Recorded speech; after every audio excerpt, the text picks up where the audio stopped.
Hello, good morning बच्चों। आज हम वाक्य विचार का आगे का भाग पढ़ेंगे। तो आप लोग पेज नंबर 174 निकालिए। वाक्य के अंग। वाक्य के दो अंग होते हैं, पहला उद्देश्य और दूसरा विधेय। उद्देश्य में वाक्य में जिस व्यक्ति, वस्तु या प्राणी के बारे में कुछ कहा जाता है उसे हम उद्देश्य कहते हैं। जैसे लड़कियां पढ़ रही हैं, ये वाक्य है, इसमें लड़कियां उद्देश्य है और पढ़ रही है विधेय। पहले वाक्य में लड़कियां और दूसरे वाक्य में गाय के बारे में कुछ कहा गया है। ये शब्द ही क्या है? कर्ता है। अतः यही उद्देश्य है। दूसरा है विधेय। वाक्य के उद्देश्य के विषय में जो कुछ कहा गया है उसे विधेय कहते हैं। जैसे सुरेश पढ़ रहा है, लड़के फुटबॉल खेल रहे हैं, तो यहाँ पढ़ रहा है और फुटबॉल खेल रहे हैं, ये विधेय है।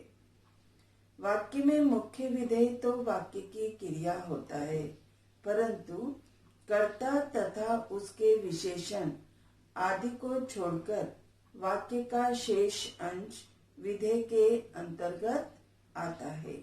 जैसे श्री कृष्ण ने अत्याचारी कंस का वध किया। वह बस से स्कूल जाती है, अध्यापक बच्चों को पढ़ा रहे हैं।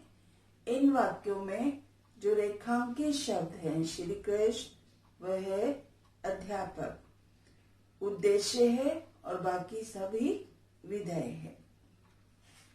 आगे है उद्देश्य और विधेय के आधार पर वाक्य के 5 अंग हैं। 5 अंग हैं। पहला कर्ता, दूसरा कर्म, तीसरा क्रिया, चौथा पूरक और 5वां विस्तारक। पहला है कर्ता। वाक्य में कर्ता मुख्य कार्य को करने वाला होता है। जैसे राम अयोध्या के राजा थे, तो यहाँ राम क्या है? कर्ता। आगे है कर्ता का विस्तार। कर्ता के पूर्व उसकी विशेषता बताने वाले शब्दों का प्रयोग हो तो उसे कर्ता का विस्तार कहते हैं। जैसे महान पराक्रमी राजा दशरथ अयोध्या के राजा थे, सुबह वाली गाड़ी से वह गया। इन वाक्यों में महान पराक्रमी और सुबह वाली क्रमशः राजा दशरथ और गाड़ी उद्देश्य के विस्तार अर्थात कर्ता के विस्तार है।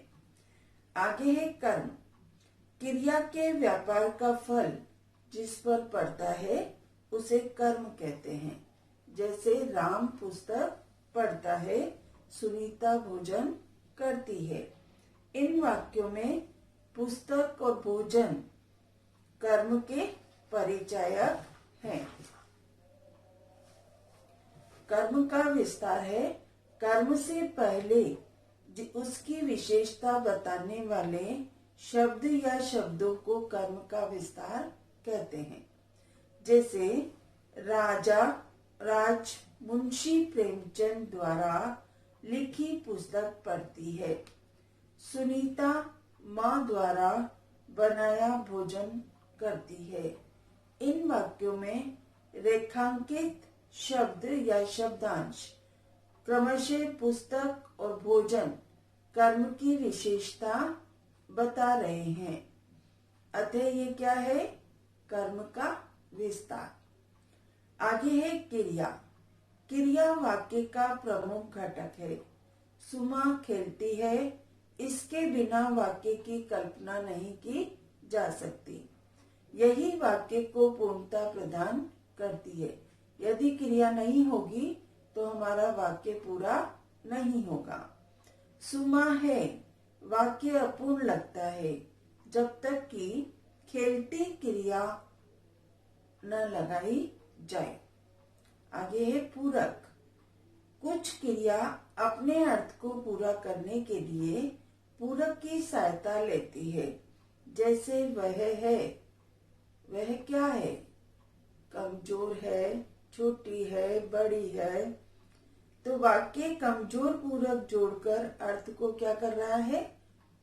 स्पष्ट कर रहा है। आगे है विस्तारक। वाक्य में कभी तो उद्देश्य और विधेय, कर्ता और क्रिया अकेले अकेले आते हैं, परंतु कभी इन्हें स्पष्ट या पूर्ण करने के लिए इनके साथ कुछ और शब्द भी जुड़े रहते हैं। ये जुड़े हुए शब्द ही इनका विस्तारक कहलाती हैं। उद्देश्य का विस्तार निम्न रूपों में देखा जाता है, विशेषण से और संबंध कारक से। विशेषण से ईमानदार व्यक्ति राजनीति में कम ही है। व्यक्ति उद्देश्य का विस्तार ईमानदार है।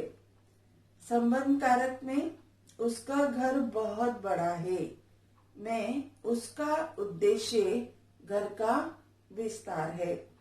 विधेय का विस्तार निम्न रूपों में देखा जा सकता है। मुख्य क्रिया की विशेषता बताने वाले या उसे पूरे करने के लिए जो शब्द प्रयोग किए जाते हैं उन्हें विधेय का विस्तार कहते हैं। विधेय का विस्तार निम्न रूपों में देखा जा सकता है। पहला, कर्म से माँ खाना बनाती है। पूरक से वह शैतान है। करण कारक से वह सीढ़ी की मदद से चढ़ा। संप्रदान कारक से पिताजी रमेश के लिए कमीज लाए। अपादान कारक से बालक छत से गिर गया। अधिकरण से पुस्तक बैग में है। क्रिया विशेषण से वे धीरे धीरे बोल रहा था। पूर्वकालिक क्रिया से वह नहाकर पूजा करता है। तात्कालिक क्रिया से वे लेटते ही सो गया।